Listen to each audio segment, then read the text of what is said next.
Do you know that on the 10th of September 1947, a big plan was hatched by the Muslims of Delhi to kill all the ministers in the parliament and to take over Delhi? Yes, revelations, stunning, have just come out in a book. I'm going to give you a whole bunch of references. You can take a look at that to understand how close they came to succeed.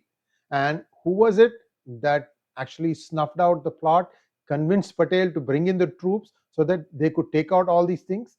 Well, there's a big story behind it. I'm going to share a small slide deck on that, and please do like this video, because this has come again from days of research. We wanted to make sure we got all our facts right, and we have them indeed. And just let's take a look at this slide deck. Here we go.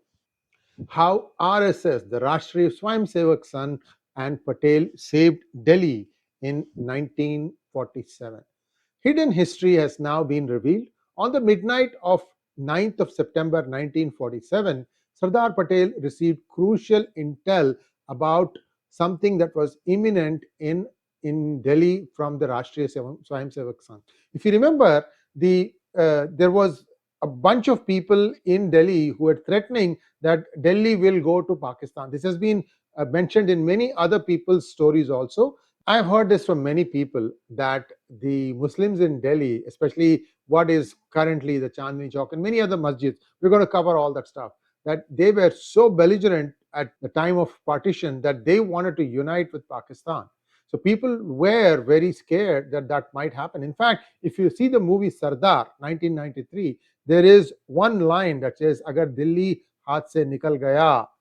That is the line that Sardar Patel says. So it ties in with this story here. On the midnight of September 9th, 1947, Sardar Patel received crucial intel from the Rashtriya Swayamsevak Sangh. The RSS informed Patel of a plot by Muslims in Delhi to blow up parliament the very next day, that is the 10th of September. The plan allegedly aimed to kill all ministers and hoist the Pakistani flag from the Red Fort. Based on the intel, security measures were heightened to prevent the attack.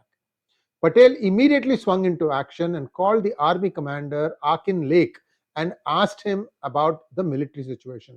Turned out that there was not much of a military presence in Delhi itself. Nobody thought it was needed because people are manning some other places, especially at the borders. So an urgent request was made out to go and get as many troops as possible because this was serious. Despite the challenges, Patel said, we have to bring however many troops we have now and let's call in reinforcements, but we need to act now.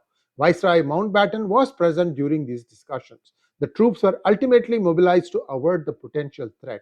Where were these things attempted?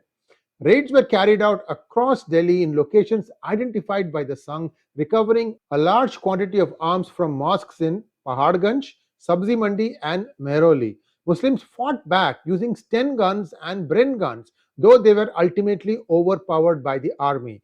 This was basically mutiny. Again, the toughest battle occurred in the Kakwan building in Sabzi Mandi, taking the army over 24 hours to capture.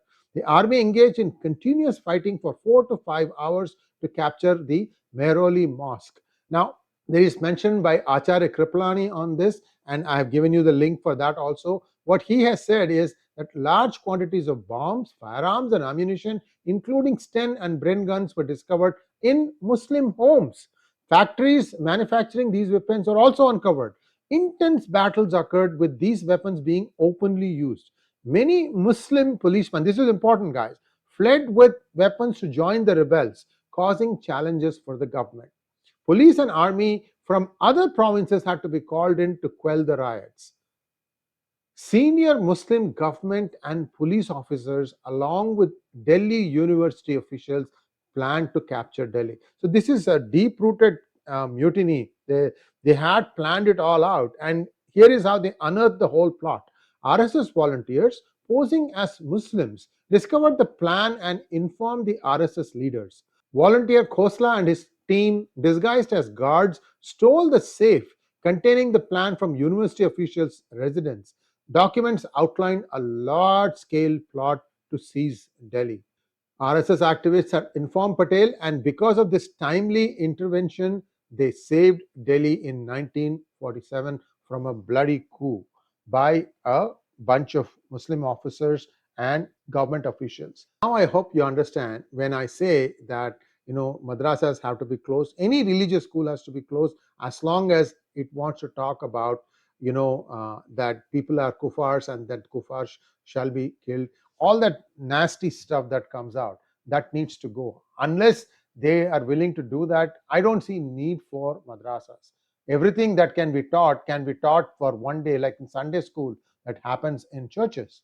Have the same thing, Friday school if you want, in masjids. And any masjid that has stuff that does not belong there, stones, acid bottles, firearms, ammunition, anything that doesn't belong there, those have to be acted on.